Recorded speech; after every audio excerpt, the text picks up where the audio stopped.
Hello बच्चों, कैसे हैं आप लोग। उम्मीद है आप लोग अच्छे होंगे। आज हम पढ़ेंगे क्लास 7 का हिस्ट्री का chapter 9 popular belief and religious debates devotional बात टू द डिवाइन, मतलब कि धर्म के बारे में। ठीक है, जो पहले के पीरियड था, कौन सा पीरियड, मेडिवल पीरियड, उसमें जो धर्म आए, हिंदू आया, बुद्धिज्म आया, इस्लाम आया, उसके बारे में हम जानेंगे कि कितने सारे धर्म आए, कितने किन से गुरु आए जो उन धर्म के फाउंडर थे। जैसे बुद्धिज्म के फाउंडर कौन थे, बुद्धा थे, लॉर्ड बुद्धा। उसे हिंदुज़म के फाउंडर भी कुछ देवी देवता को माना जाता है। ठीक है, तो इस अभी इसमें चैप्टर में हमको देखना है। पहला टॉपिक कह रहा है बिलीफ सिस्टम, यानी किस किस धर्मों पे, किस किस देवताओं पे विश्वास किया जाता था। ठीक है, रिचुअल्स, क्या क्या संस्कृतियाँ थी। ठीक है, क्या क्या परंपरा था जो पहले लोग किए थे। पिलग्रिमेज, ठीक है, यानी कि मूर्तियाँ, भगवान जो देवताओं की मूर्तियाँ नहीं होती है, विष्णु का मूर्ति होता है, शिवा का मूर्ति होता है। ठीक है, उस तरह से।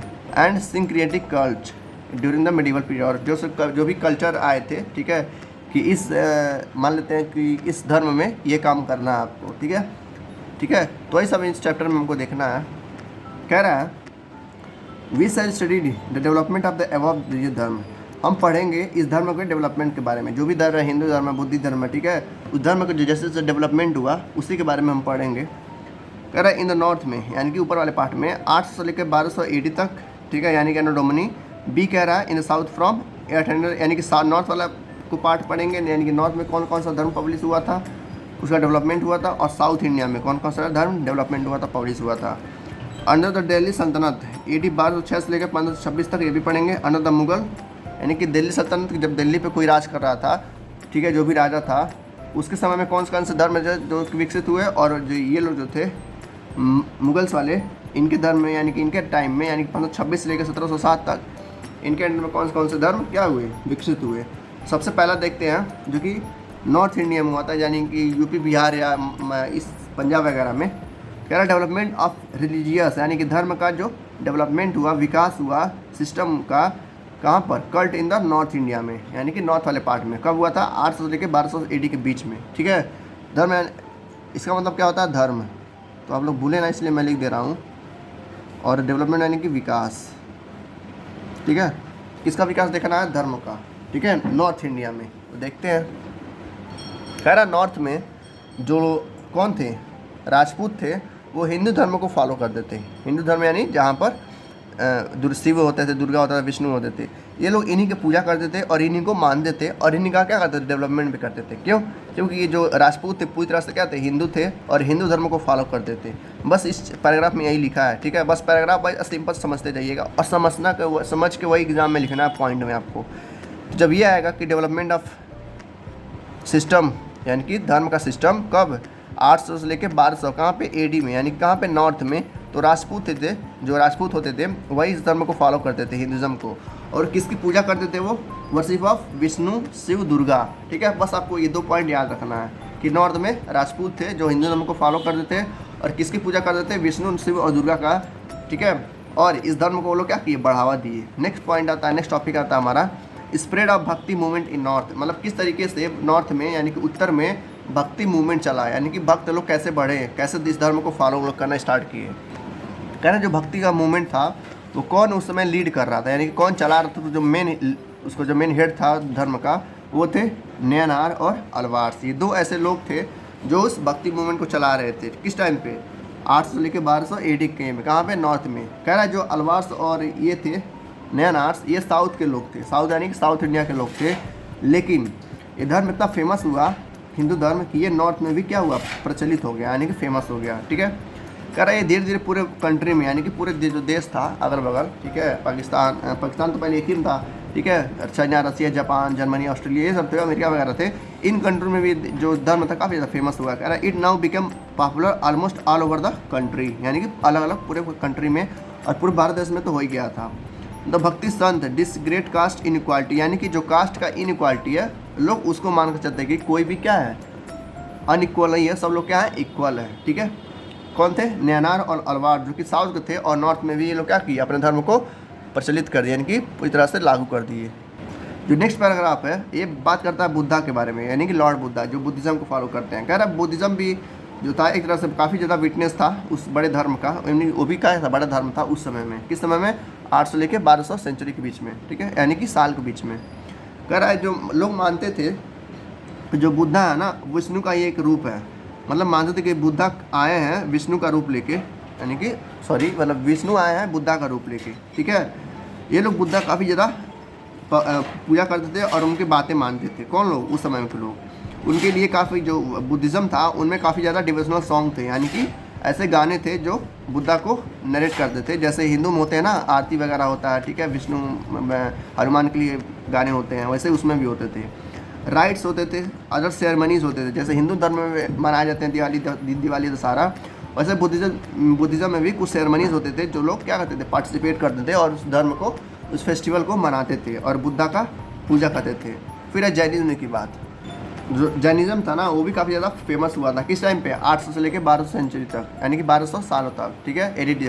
तो ये हिंदू की बात हुई। जो किसने फैलाया था? नैनार और अल्वार्स ने। बुद्धिज़्म को काफ़ी ज़्यादा मदद मिली थी, ठीक है, उस टाइम पे। और जैनिज्म को भी मुद्दे मिला। कह रहा कि इसमें एक था जिसका नाम था क्या, इमेज था बुद्धिज़्म में, जो क्या था, सर्वन बेलागोला था। जैसे एक जैनिज्म धर्म में एक इमेज होता है, लोग इस धर्म होता है ना बुद्धिज़्म जैनिज्म, तो उसमें एक इमेज होता है, ठीक है।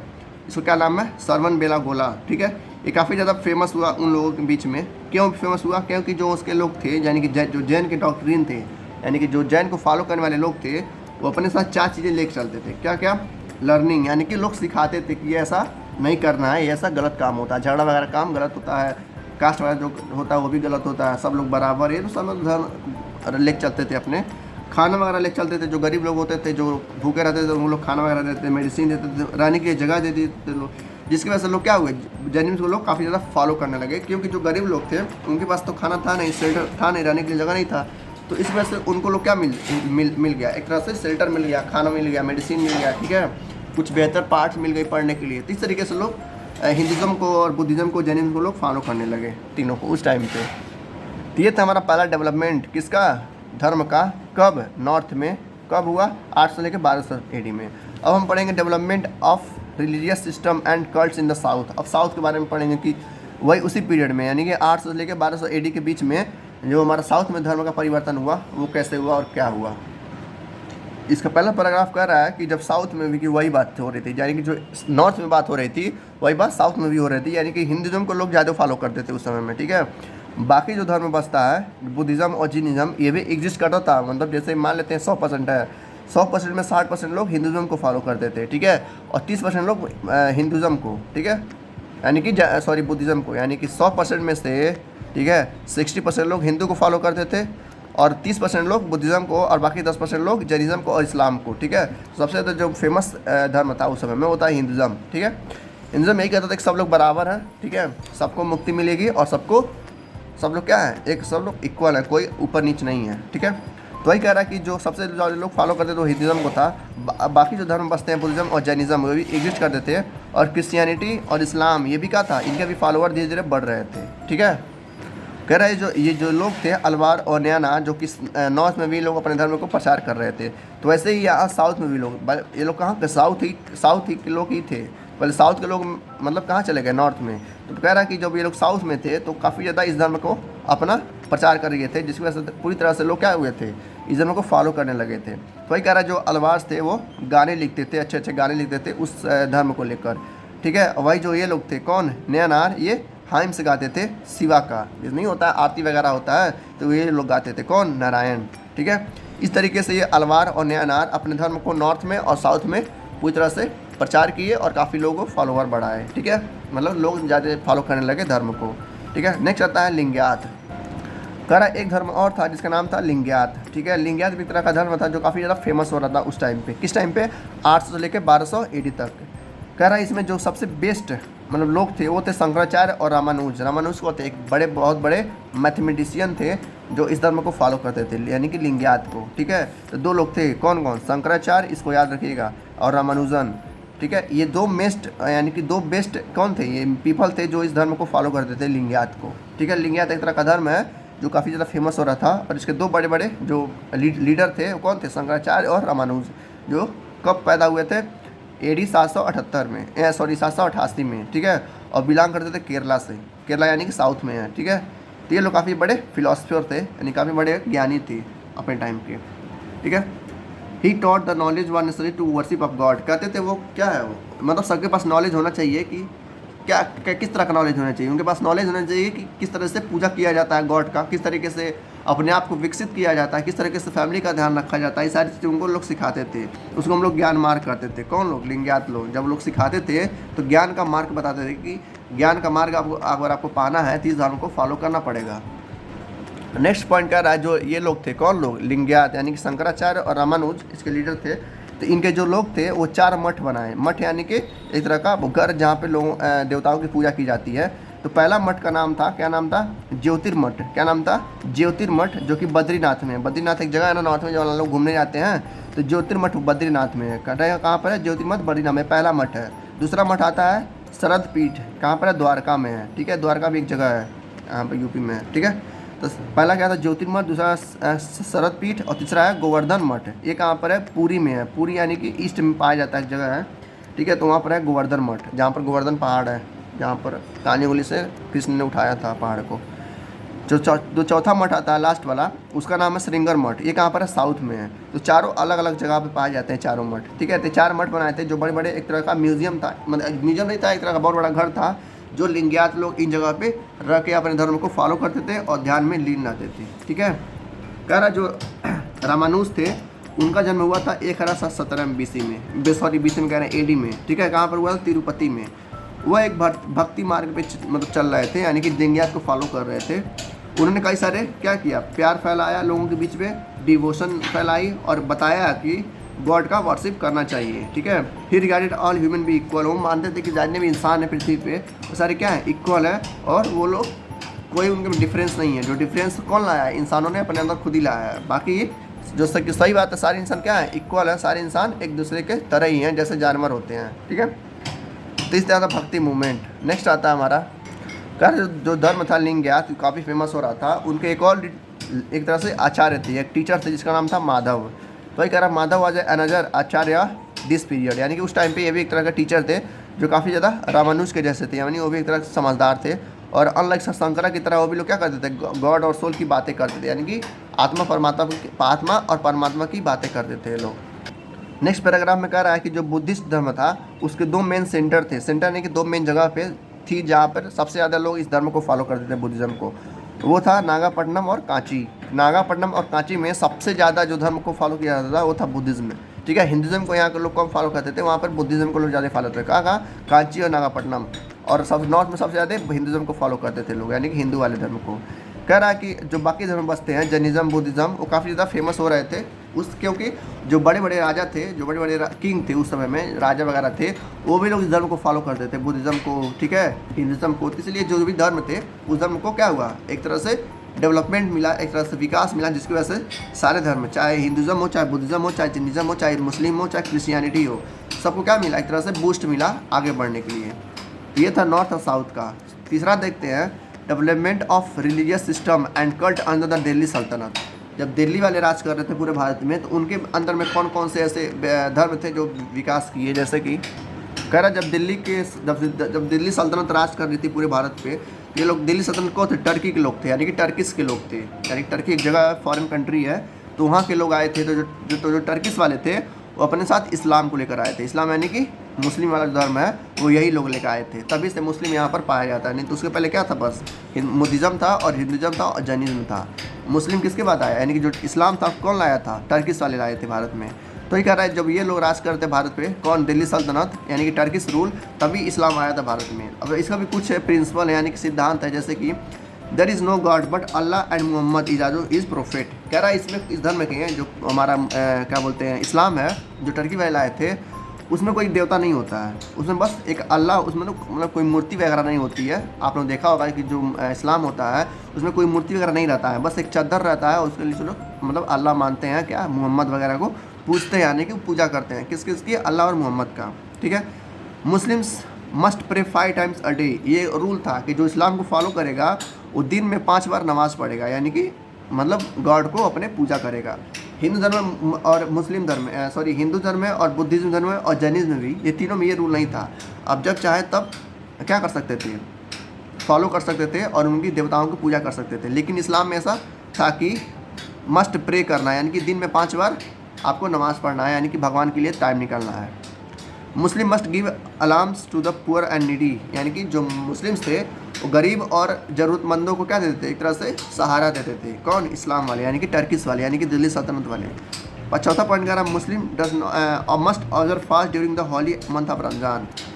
जैसे हिंदू धर्म में क्या होता है, फास्ट होता है ना, जैसे जब रामनवमी चलती है तो लोग भूखे रहते हैं। भूखे यानी कि भूखे मतलब जानबूझ के रहते हैं, फास्ट रहते हैं। तो वैसे ही इस्लाम में भी एक महीना आता है, किसका महीना? रमज़ान का महीना आता है, जहाँ पर लोग क्या करते हैं, फास्ट रहते हैं, यानी कि एक तरह से भूखे रहते हैं अपन देवता के लिए। ठीक है, तो ऐसे हिंदुज़म में भी होता था, तो यहाँ भी होता है। नेक्स्ट पॉइंट आता है, इस्लाम का मानना था कि जो भी इस्लाम है, यानी जो भी मुस्लिम है, वो अपने लाइफ टाइम में, मतलब पूरे जीवन काल में, जो 60 साल वो लोग होते हैं ना, 60 साल जीते हैं, तो 60 साल में एक बार मक्का मदीना जाना है। यानी कि एक तरह मक्का मदीना एक जगह है जहाँ पर सबसे ज़्यादा मतलब माना जाता है कि यहाँ पर जो भी जाएगा उसको मुक्ति मिल जाएगी, उसको एक तरह से जन्नत में जाएगा वो, इतने कि हेवन में जाएगा।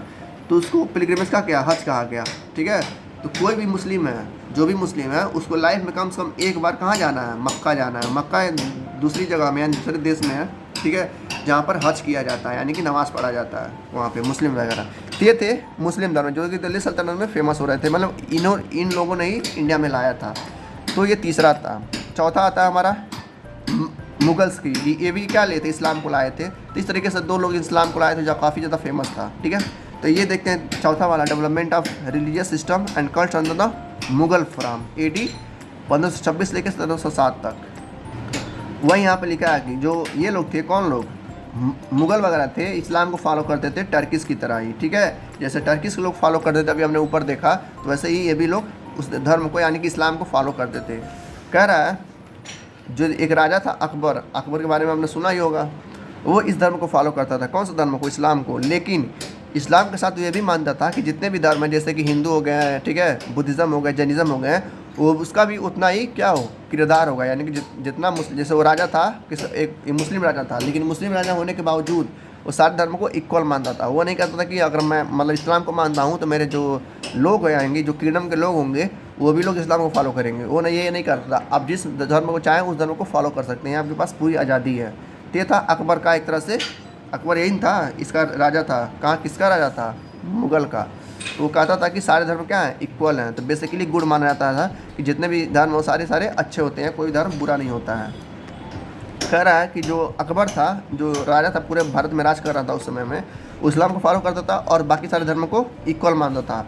उसने बिल्डिंगें भी बनवाई, जिसका एक बिल्डिंग का नाम दिया गया है यहाँ पर इबादत खाना। क्या नाम है? इबादत खाना, जो कि एक वर्शिप का जगह है, जहाँ पे एक हॉल है, यानी कि एक मंदिर है जहाँ पर वर्शिप की जाती है, यानी कि पूजा की जाता है। कहाँ पर है? फतेहपुर सीकरी में, आगरा में। ठीक है, जब आगरा में घूमने जाएंगे तो आप पे दिखाई देगा आपको इबादत खाना, तो जाकर वहाँ एक बार ज़रूर घूमिएगा। और इसके बावजूद, ठीक है, वो अलग अलग जो धर्म के गुरु थे उनसे वो मिलता था और उनसे वो बातें करता था। तो वही कह रहा है कि he open the door of the Ibadat Khana of Hindus, यानी कि जो इबादत खाना था वो हिंदू के लिए भी, क्रिश्चियन के लिए भी, जो रिलीजन के लिए और बुद्धिज़्म के लिए, यानी कि सबके लिए वो खोल दिया था। जो भी चाहे उस इबादत खाना में आके पूजा वगैरह कर सकता है, किसी को भी रोक नहीं था। ऐसा नहीं कि बस इस्लाम के लोग ही उसमें पूजा कर सकते थे। जिस धर्म के लोग चाहे उस धर्म में आके वहाँ पर अपना ध्यान लगा सकते हैं, पूजा कर सकते हैं, कोई आपको नहीं रोकने वाला है। कह रहा है कि 1579 में कुछ लोग थे जो सिर्फ चाहते थे कि इस्लाम को ही फॉलो किया जाए, यानी कि हिंदू वगैरह को ख़त्म कर दिया जाए। जब अकबर के पास ये संदेश पहुंची तो उन्होंने क्या किया, यानी कि अकबर ने क्या किया, धर्म को एक तरह से सिक्योर कर दिया कि जो भी ऐसा करेगा, धर्म के खिलाफ जाएगा, किसी भी धर्म के खिलाफ जाएगा, उसको पनिश किया जाएगा। तो इस तरीके से देखा जाए तो अकबर सारे धर्मों को एक मानता था, और जो कि अच्छी भी बात है, सारे धर्म एक को ही मानना चाहिए और सारे लोग एक जैसे हैं, यानी कि सारे लोग क्या है, इक्वल है, किसी भी कोई भी ऊँचा नीचा नहीं है। तो इस तरीके से अकबर ने क्या किया, सारे धर्म को इक्वालिटी दी और सारे धर्म को क्या किया, बराबर बताया। कह रहा है कि जो इबादत खाना था वहाँ पर जो अलग अलग धर्म के लोग आते थे तो सारी धर्म के लोग एक ही बातें करते थे कि क्या है, आपस में प्रेम भाव रखना चाहिए। उसने एक नए धर्म की शुरुआत की जिसका नाम था दीन इलाही। ठीक है, इसको याद रखिएगा। पूछेगा कि अकबर ने किस धर्म की शुरुआत किया था, तो दीन इलाही। क्या नाम था? दीन इलाही। ठीक है, इसका ध्यान रखिएगा। नेक्स्ट टॉपिक आता है हमारा, कह रहा है कि इसके बाद कह रहा है कि जो अकबर के सक्सेसर थे, यानी कि जो इसके लड़के थे शाहजहाँ और जहांगीर करके, ये लोग उतने ज़्यादा मतलब टॉलरेंस नहीं थे, यानी कि अकबर की तरह नहीं थे। वो बस चाहते थे क्या है, जो शाहजहाँ था उसका ये काम धर्म को काम करना नहीं था, वो चाहता था बिल्डिंग बनवाना। बहुत सारे बिल्डिंगें बनवाई। ठीक है, शाहजहाँ ने ताजमहल बनवाया, कई सारी बिल्डिंगें बनवाई, ठीक है। वैसे जहांगीर ने जो अकबर था बस यही धर्म को फॉलो करवाना चाहता था। बाकी जिसके लड़के थे जहांगीर और शाहजहाँ वो लोग इस पॉलिसी को नहीं मानते थे, ठीक है। लेकिन कह रहा जो औरंगजेब था, ठीक है, इसके इनके अभी सक्सेसर यानी कि जहांगीर और शाहजहाँ का सक्सेसर था, वो काफ़ी बदलाव लाया कई सारे धर्मों के बीच में, ठीक है। मतलब कि अलग अलग धर्मों को फैलावा दिया, यानी पूरा जो इसका एम्पायर था, मुगल एम्पायर था, सारे धर्मों को इक्वली बांटा गया। तो अकबर और औरंगजेब ये दोनों काफ़ी ज़्यादा धर्म को लेकर भावुक थे, लेकिन ये जो थे जहांगीर और शाहजहाँ ये बस अपने में मस्त रहते थे, ठीक है। अगला टॉपिक आता है भक्ति मूवमेंट। तो भक्ति मूवमेंट का कहने मतलब है कि आपस में क्या करना, प्यार फैलाना और भक्ति को लेकर काफ़ी ज़्यादा डिवोटेड होना, यानी कि एक तरह से बड़े भक्त बने पूजा करना। तो कह रहा है कि जो भक्ति वर्ड है इसका मतलब है डिवोशन यानी कि प्यार, लव यानी कि प्यार, किसके लिए, गॉड के लिए, ठीक है। कह रहा है कि जो टीचिंग था वो भक्ति का जो मतलब था ये नहीं था कि आप कास्ट के लेकर है, यानी कि आप चाहे लोअर कास्ट के हों चाहे अपर कास्ट के हों, चाहे गरीब हो चाहे अमीर हो, आप क्या होना चाहिए, बस आपको भगवान को मानना चाहिए। मतलब इस समय में धर्म को लेकर काफ़ी ज़्यादा प्रभावित लोग हुए थे, ठीक है। 100 लोग थे, 100 से 90% लोग इस धर्म को मानते थे, अलग अलग धर्म को, हिंदू मुस्लिम और सिख ईसाई वगैरह को। तो ये कह रहा है कि इसका मतलब ये नहीं कि आप कास्ट को लेकर बिलीव कर रहे हैं, आप कास्ट से मुक्त है, यानी कि धर्म को किसी फॉलो कर रहे हैं तो धर्म क्या कहता है कि आप कास्ट को न देखिए, आप धर्म को देखिए, ठीक है। कास्ट मतलब कुछ नहीं।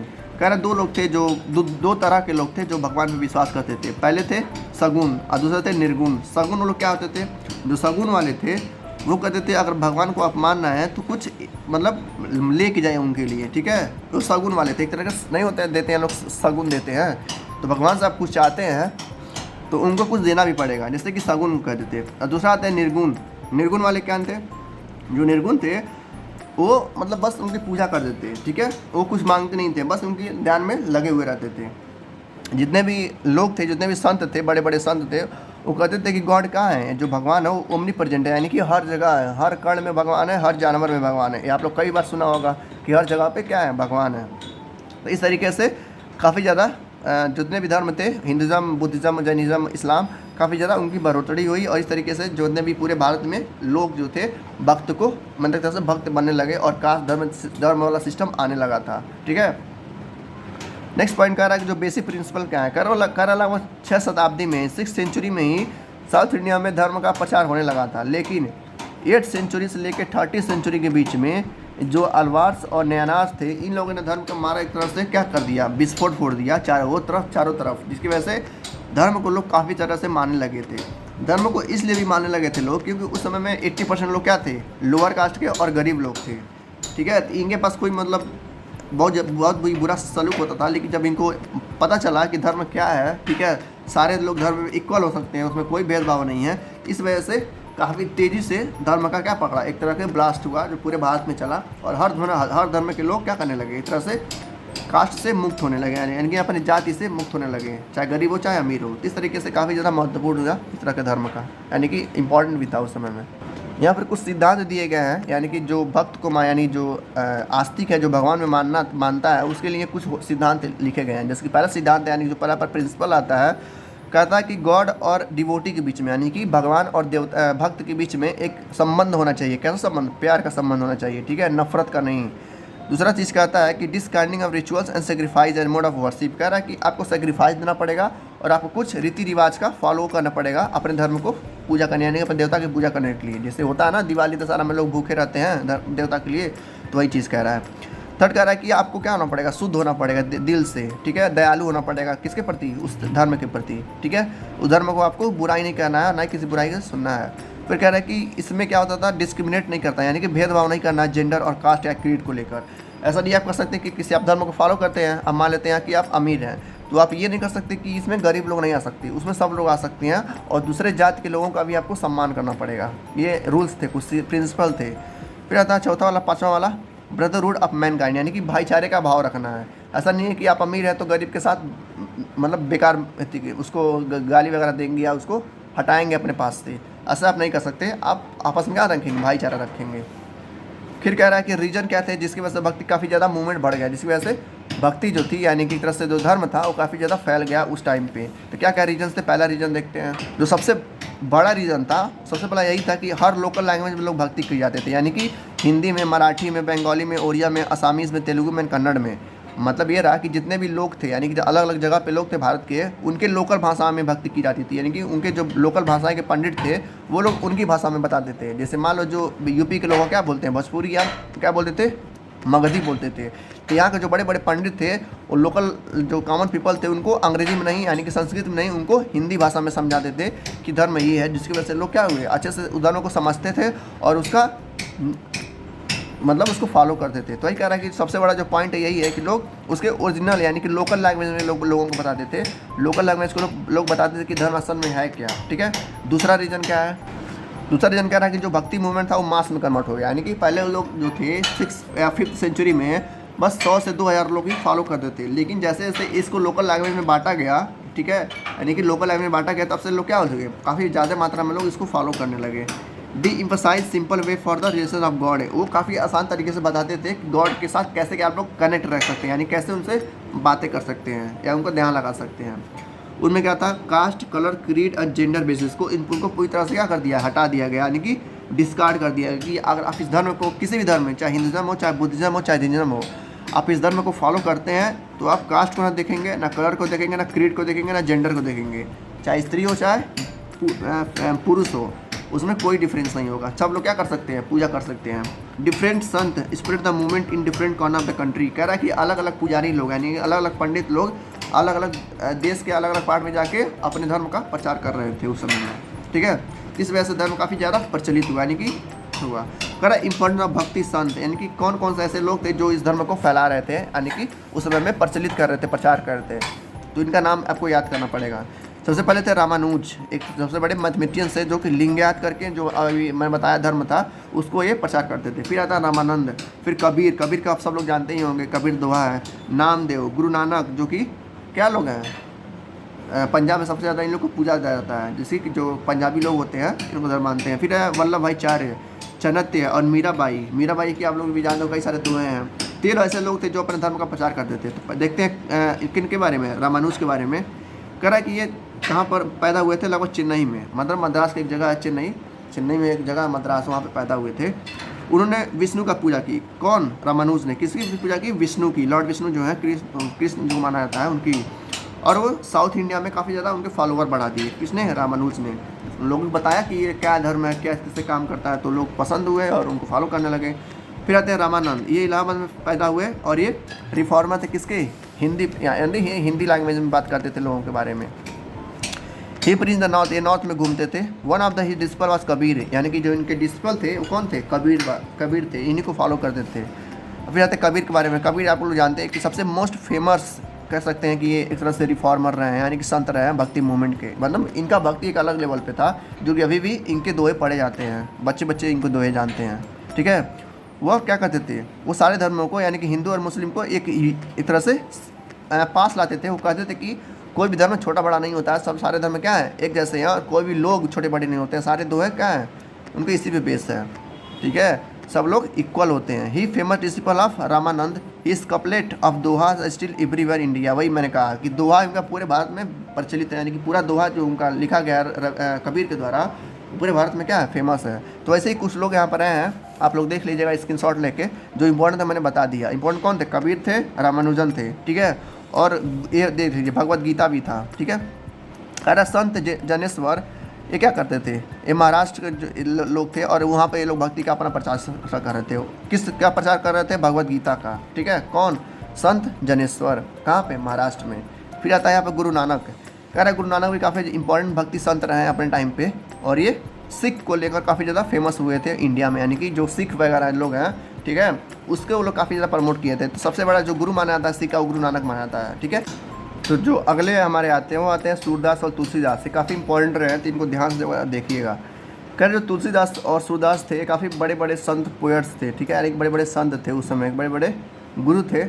जो सूरदास थे उन्होंने एक डिवोटी थे किसके, कृष्णा के। ठीक है, यानी कि जो कृष्ण भगवान है उनके डिवोटी थे, कौन, सूरदास। और तुलसीदास किसके थे, रामा के, यानी कि राम के। कह रहे जो सूरदास थे वो बाद में उनका नाम बदल के सूर सागर कर दिया गया। ठीक है, और जो तुलसीदास थे उन्होंने लिखा था रामचरित मानस, जो कि सबके घर में होता है ना रामचरित मानस, तो इन्होंने लिखा था, कि इन्होंने लिखा तुलसीदास ने। और इसके साथ ही साथ इंक्लूडिंग हनुमान चालीसा भी इन्होंने लिखा था। किन्होंने? तुलसीदास ने। तो तुलसीदास काफ़ी बड़े रचयिता थे देखा जाए तो, यही थे तुलसीदास, ठीक है।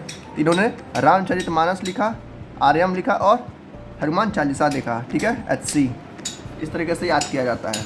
तो तुलसीदास काफ़ी ज़्यादा इंपॉर्टेंट संत थे उस समय में, ठीक है। अब आते हैं नेक्स्ट पे, जो अगले हमारे इंपॉर्टेंट आते हैं, ठीक है, धर्म को लेकर, वो आते हैं सूफीज़म और इस टीचिंग। देखो सूफीज़म लोग कौन थे? सूफी लोग होते हैं इस्लाम धर्म में, ठीक है। इस्लाम धर्म में जब दिल्ली सल्तनत वाले और अकबर वगैरह जब राज कर रहे थे तो बाहर कंट्री से यानी कि पर्सिया वगैरह से या टर्की से लोग आ रहे थे। सूफी यानी एक तरह का संत तो ये भी होते हैं। तो जो इस्लाम के जो संत होते हैं उनको सूफी कहा जाता है एक तरह से, ठीक है।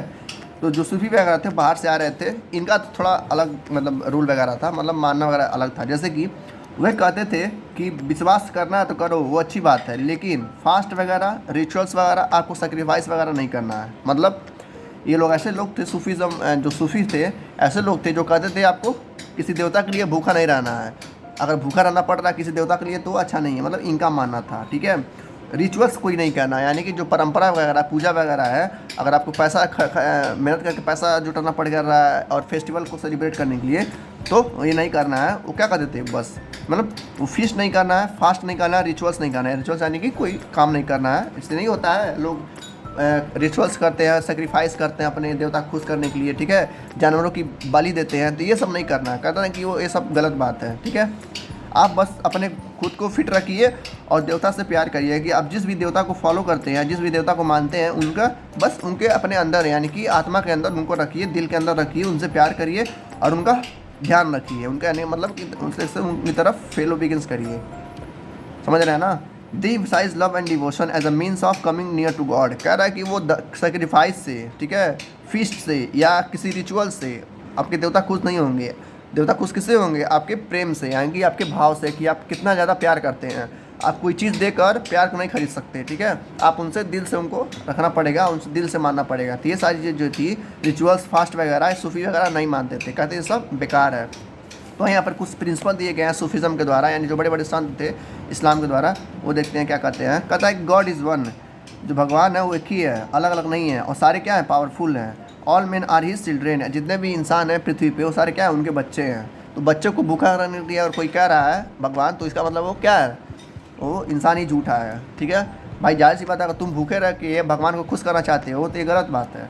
भगवान से प्यार करो, उनकी पूजा करो, ठीक है, उनका ध्यान रखो, प्यार से मतलब सब कुछ करो, लेकिन सेक्रीफाइस करो, पता चलो उनको खुश करने के लिए तुम किसी जानवर का बलिदान दे रहे हो, ये तो गलत बात होगा ना।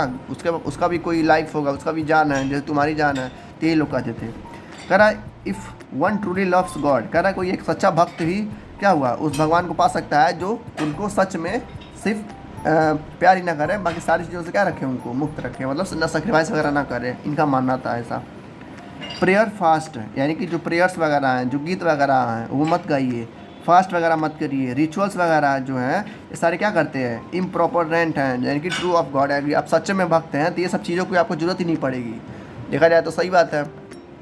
या अगर आप सच में भगवान की पूजा करना चाहते हैं तो इन सब चीज़ों की ज़रूरत है क्या है? किस लिए आप सेक्रीफाइस कर रहे हैं? किस लिए आप फास्ट रह रहे हैं? ठीक है, किस लिए आप रिचुअल्स को परफॉर्म कर रहे हैं? ठीक है, बस आप उनको प्रेम करिए, उनसे मतलब उनका ध्यान लगाइए, उतना ही काफ़ी है उनके लिए। Respect all humans being necessary, कह रहा सेक्रीफाइस करने से बढ़िया है कि किसी आप धर्म को फॉलो करते हैं तो उसी धर्म को, जो धर्म को कहता है उसको करिए, यानी कि सारे इंसानों का आप क्या करिए? इज्जत करिए, रिस्पेक्ट करिए, सारे जानवरों का रिस्पेक्ट करिए। One should be better Hindu और बेटर मुस्लिम, कह रहा है कोई भी अच्छा हिंदू हो सकता है, कोई अच्छा मुस्लिम हो सकता है, यदि तो क्या करे? सबको सेम रखें और सबके भाव में भाईचारे का भाव रखें।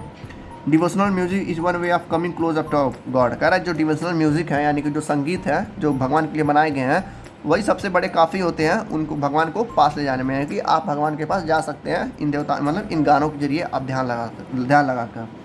People should follow the teaching of pir who was like a Hindu guru, कह रहे जो लोग हैं वो क्या कर सकते हैं? फॉलो कर सकते हैं अपने गुरु लोगों को, जो गुरु कहते हैं वो करिए, लेकिन सेक्रीफाइस वगैरह और ये क्या बोलते हैं फास्ट वगैरह, रिचुअल्स वगैरह ये सब मत करिए। किनका मानना था? ये सूफीज़म का मानना था, और उनके कुछ सिद्धांत थे जिनको फॉलो करना पड़ता था, तो ये लोगों को सिखाते थे सूफी लोग। यहाँ पर कुछ नाम दिए गए हैं जो कि इंपॉर्टेंट सूफीज़म रहे हैं, यानी कि बड़े बड़े गुरु रहे हैं किसके? इस्लाम के।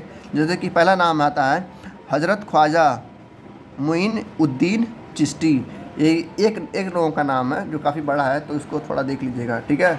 अब इसके लिए कुछ नहीं कर सकते, ठीक है। तो पूछेगा कि ये कहाँ पर पैदा हुए थे, सेंट्रल एशिया में पैदा हुए थे, वो भारत में आए थे, हाँ अजमेर में आए थे, मतलब कि एक तरह से क्या थे, फॉरेनर थे, यानी कि दूसरे कंट्री से आए थे। कहाँ से आए थे ये, एशिया से, और अजमेर में आकर रुके थे।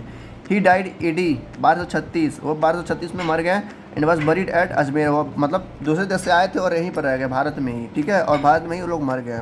उनके दरगाह जो था एक तरह से क्या बना दिया गया, पिलग्रिमेज, यानी कि एक तरह से मंदिर बना दिया गया, किनके द्वारा, इंडियन मुस्लिम के द्वारा, ठीक है। उनको माना जाता है मनकाइंड और लिबरलिज्म के लिए खिलाफ, यानी कि उनको एक तरह से दयालु माना जाता है और सारे धर्मों को एक तरीके से देखने वाले माना जाता है, ठीक है। तो उनका मंदिर बनाया गया, दरगाह बनाया गया, किसका, हज़रत ख्वाजा जी का। ठीक, नेक्स्ट आते हैं दूसरे, हज़रत ख्वाजा निज़ामुद्दीन औलिया, इनका भी नाम काफ़ी बड़ा है, ठीक है। आप दिल्ली में आए थे, ठीक है। हज़रत नसीर उद्दीन चिराग, ये भी दिल्ली में आए थे। सलीम चिश्ती ये आगरा में आए थे। तो ये 3 लोगों के नाम दिए गए हैं, हज़रत ख्वाजा मुइनुद्दीन, ठीक है, हज़रत ख्वाजा निज़ामुद्दीन, और चौथे कौन है, नसीरुद्दीन, ठीक है, और सलीम है। ये सारे क्या थे, सूफीज़ थे, जो कि ये सारी बातें बताते जो अभी हमने कुछ देर पहले पढ़ा, ठीक है। कहते थे वो लोग, Ishwar Allah are the name of the same God, यानी कि जो ईश्वर है वो अल्लाह है, वो दोनों क्या है, एक ही है, बस धर्म अलग अलग है, ठीक है। भगवान क्या है, सारे एक ही है, बस उनका धर्म अलग अलग है, यानी कि जो इंसान है वो धर्म को अलग अलग बना दिए हैं, लेकिन सारे लोग जो तो देवता हैं, जितने भी देवता हैं, चाहे बुद्धिज़्म हो गया, चाहे जैनिज़्म हो गया, चाहे हिंदुज़्म हो गया, मुस्लिम हो गया, सारे क्या है, एक ही है, ठीक है। अब थोड़ा पढ़ते हैं दीन इलाही के बारे में, जो कि अकबर ने बनाया था। सब लोग जानते हैं, अभी हमने पढ़ा है पिछले 2-3 पन्नों में, मतलब 10-15 मिनट पहले, कि अकबर ने क्या किया था, एक इबादत खाना बनवाया था आगरा में, ठीक है। आगरा में आप जाएंगे घूमने तो आप देखेंगे इबादत खाना में होता क्या था, उसके टाइम पे वो कहता था अकबर कि जितने भी धर्म हैं आप लोग आइए, मतलब जितने भी धर्म के गुरु वगैरह हैं आप लोग आइए उस इबादत खाना में, और अपने फॉलोअर्स को, यानी कि हिंदुज़म को, ठीक है, बुद्धिज़्म को, अपने जो फॉलोअर्स हैं, उनके जो लोग हैं, उनको क्या करिए, ज्ञान दीजिए, ठीक है। तो वहाँ के लोग कौन कौन आते थे, मुस्लिम लोग आते थे, ब्राह्मण लोग आते थे, ठीक है, मोंक आते थे, क्रिश्चियन लोग आते थे, और फारसीस लोग आते थे। फारसीस क्या, किसको फॉलो करते हैं, ज्योरिटिज़म को, ठीक है। तो ये लोग वहाँ पे आते थे और अपने अपने धर्म के बारे में लोगों को बताते थे, ठीक है। कहाँ पर, इबादत खाना में आते थे। इबादत खाना किसने बनाया था, अकबर ने बनाया था। जब अकबर इन लोगों को देखता होता था, जब इनकी बातें सुनता था, जैसे क्रिश्चियन की बातें सुनता था, गुरु नानक की बातें सुनता, मतलब अलग अलग धर्म के जो लोग थे, यानी कि जो बड़े बड़े गुरु थे, जब उनकी बातें सुनता था तो उसको लगता था कि सारे बातें एक ही बात कर रही हैं, मतलब एक ही बात कर रही हैं, किसकी बात, धर्म को प्यार करने की बात है, सब आस पास में प्यार रखना है, नहीं प्रेम भाव रखना है, भाईचारे का भाव रखना है। तो उसने क्या किया, एक नया धर्म बनाया, एक नया सिद्धांत बनाया, जिसका नाम था दीन इलाही। उसी के बारे में हमको पढ़ना है। तो वही कह रहा है कि he incorporate the principle of all religions found a new faith which is name है दीन इलाही। जब उसको लगा कि सारे धर्म एक ही बात कर रहे हैं, तो सारे धर्मों को एक क्यों ना कर दिया जाए, ठीक है। जैसे कई सारे धर्म थे, हिंदुज़म थे, इस्लाम था, बुद्धिज़्म था, तो सारे लोग सारे धर्म एक ही बात करते थे, ठीक है। तो उन सारों को मिला के इसने एक धर्म बना दिया, जिसका नाम था दीन इलाही, कि बस आप लोग एक धर्म को फॉलो करिए, दीन इलाही, जो कि सारे धर्म इसमें आ जाते हैं। तो ये उसका मानना था, ठीक है, किसका, अकबर का। उसका मानना था कि जितने भी धर्म के लोग हैं इस धर्म को फॉलो करिए, क्योंकि ये भी धर्म सबको फॉलो करता है, ठीक है। अकबर कहता था कि जानवरों को मारना क्या है, गलत काम है, और उसको पनिश भी करता था जो ये सब करता था, यानी कि पनिशमेंट देता था जो ये सब अपने खाने के लिए करता था, यानी कि जानवरों का, जैसे लोग क्या करते थे, जानवरों का शिकार करके मार के खाते थे लोग। तो जो अकबर था इस पर क्या कर दिया था, एक इम्पोज कर दिया था कि जो भी जानवरों का शिकार करेगा उसको पनिश किया जाएगा, ठीक है। कह रहा जो धर्म था दीन इलाही, उसके हिसाब से जो फॉलोअर्स थे वो अपने प्रॉपर्टी का क्या कर सकते हैं, सेक्रीफाइस कर सकते हैं, यानी कि अपनी प्रॉपर्टी किसी गरीब को दे सकते हैं, ठीक है। इसमें कोई वो नहीं है कि कुछ भी करिए आप लोग, ठीक है। डेयर लाइफ, उनकी जो जीवन था वो क्या था, बस उस धर्म के लिए था, उस धर्म के अलावा कुछ नहीं था। तो दीन इलाही क्या था, कई सारे धर्मों को जोड़ के बनाया गया था। किसने बनाया था, अकबर ने बनाया था, इसको याद रखिएगा। ये था दीन इलाही। अब आता है सिख धर्म का, यानी कि सिख लोगों का।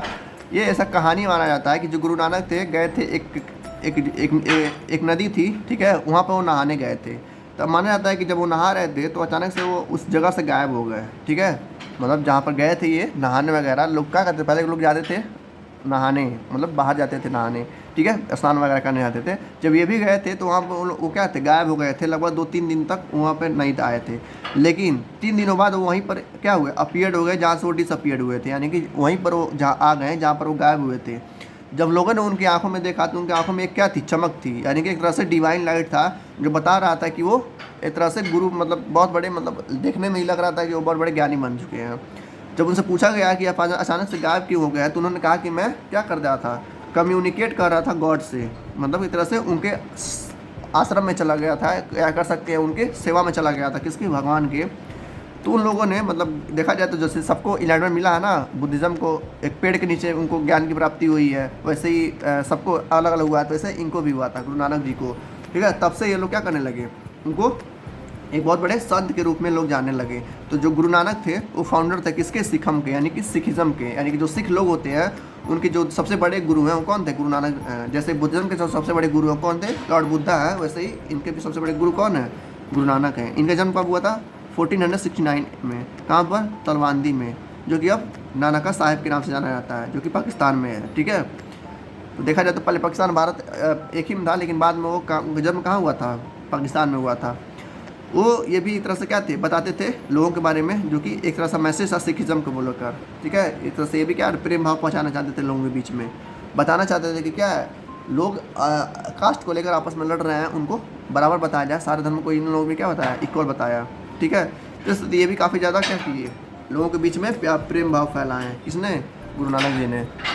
इनके भी कुछ प्रिंसिपल थे, यानी गुरु नानक जी के भी कुछ प्रिंसिपल थे, जैसे हर धर्म के होते हैं ना, तो वैसे सिखिज़म का भी कुछ प्रिंसिपल था। जैसे कि गुरु नानक का मानना था कि जितने भी भगवान होते हैं वो एक होते हैं। भाई कई धर्म, मतलब कई धर्म ने ये बात कही है कि जितने भी देवता होते हैं वो सारे देवता कहाँ हैं, एक ही है। जब सारे धर्म एक ही बात बोलते हैं, जिसका मतलब यही सच बात है कि सारे धर्म एक ही है, बस देवता क्या है, जो इंसान है अलग अलग धर्म बना रही हैं। तो लेकिन सारे धर्मों के जो देवता हैं, जो भी गॉड है, वो सारे एक ही है। तो यही बात इन्होंने भी कहा है, किसने, गुरु नानक ने भी कहा है कि according to him God is one, he is the creator of the universe, यानी कि भगवान ने ही पूरी दुनिया का निर्माण किया है। गॉड ही सच है, यानी गॉड इज़ ट्रूथ है।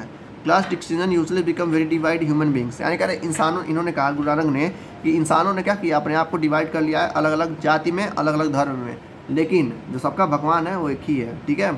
कह रहे हैं ये कि जो सारे लोग हैं, जो भी पृथ्वी पे लोग हैं, उन सबको अपने अपने धर्म को फॉलो करना चाहिए, यानी कि एक ही गॉड को मानना चाहिए, क्योंकि सबका क्या मालिक एक है। ये कहा जाता है ना कि सबके मालिक एक है, तो उनको क्या कहते हैं, कि ये कह रहे हैं सबके प्रेम भाव रखना चाहिए और लोगों को अपने धर्म को पूरी शिद्दत से, यानी कि पूरे प्रेम से फॉलो करना चाहिए, भाई जिस धर्म को फॉलो करते हैं। इनका यह भी मानना था कि जितने भी कास्ट के लोग होते हैं उनको एक साथ रहना चाहिए, नहीं कि टुगेदर रहना चाहिए। कोई भी धर्म अलग बलग नहीं है, सारे धर्म क्या हैं, एक जैसे हैं। जैसे कि मतलब जितने भी हिंदू मुस्लिम हैं वो क्या है, सारे एक जैसे हैं। उनके जो भी रिचुअल्स हैं भले वो अलग हो, यानी कि जो उनके सेक्रीफाइसेस हैं, जो भी उनके धर्म है वो अलग है, लेकिन सारे लोग क्या है, जैसे सारे इंसान एक तरह के हैं, वैसे भी सारे देवता भी क्या हैं, एक ही हैं, उन्हें कोई अंतर नहीं है। कह रहा कि यहाँ पर 10 गुरु के नाम दिए गए हैं, जो कि सिख के थे, जो बड़े बड़े गुरु थे। जैसे कि अभी मैंने देखा है हिंदू गुरु के कई सारे नाम थे, तुलसीदास थे, शंकराचार्य थे, रामानुज थे, वैसे ही सिख में भी कुछ गुरु थे, जैसे कि नाम दिया गया है। गुरु नानक थे, सबसे पहले सबसे बड़े यही थे, ठीक है। फिर आते हैं गुरु अंगद, ठीक है, फिर गुरु अमरदास, ठीक है, गुरु रामदास, गुरु अर्जन, गुरु हरिगोविंद, मतलब ऐसे ही कई गुरु थे। तो आप स्क्रीनशॉट ले लीजिएगा, अगर पूछेगा तो 2-3 नंबर में 2-3 गुरुओं के नाम हमको बताना पड़ेगा। यहाँ पर कुछ की टर्म्स हैं, देखते हैं। कहता है सूफीज़ मतलब होता क्या है। तो देखा जाए तो इस्लाम का वो बड़े बड़े संत होते थे जो डिवोटी थे, एक तरह के, किसके, भगवान के भक्त थे, जो कि प्यार फैलाना चाहते थे। और जो रिचुअल्स था, यानी कि जो सेक्रीफाइस थे, रिचुअल्स थे, फास्ट वगैरह थे, वो लोग इनको मना करते थे करने के लिए, ठीक है। पीर वगैरह क्या थे, पीर एक तरह से सूफी टीचर थे, यानी एक भी तरह से संत थे। तो सूफी और पीर दोनों एक तरह का एक ही मतलब है, बस क्या है, अलग अलग क्या करते हैं, धर्म से आते हैं। निश्चित दरगाह, दरगाह क्या होता है, टॉम ऑफ सूफी संत, यानी कि जो सूफी संत थे, यानी कि जो इस्लाम था उनका एक तरह से मंदिर था। कौन, दरगाह। नहीं था भक्ति, भक्ति क्या होता है, यह होता है गॉड का भक्त, यानी कि भगवान का भक्त, उसी को हम भक्ति बोलते हैं, जो उनके लिए प्रार्थना करें, भक्त एक तरह से उनकी पूजा करते हैं। फिर आते हैं दोहा। दोहा क्या था, कभी ने लिखा था, उसको हम इंग्लिश में बोलते हैं कपलेट, ठीक है, यानी कि एक तरह से कपलेट होता है। फिर लंगर, लंगर कहाँ पर, सिख में लगता है, ठीक है। एक तरह से कम्युनिटी किचन होता है, जहाँ पे कई सारे लोग जाके खाना खाते हैं, और उस लंगर में जो खाना खाते हैं वो और दूसरे लोगों की सेवा करते हैं, ठीक है। तो बस इतना ही था चैप्टर में आज के। मिलते हैं नेक्स्ट चैप्टर में, तब तक के लिए thank you, good luck, take care.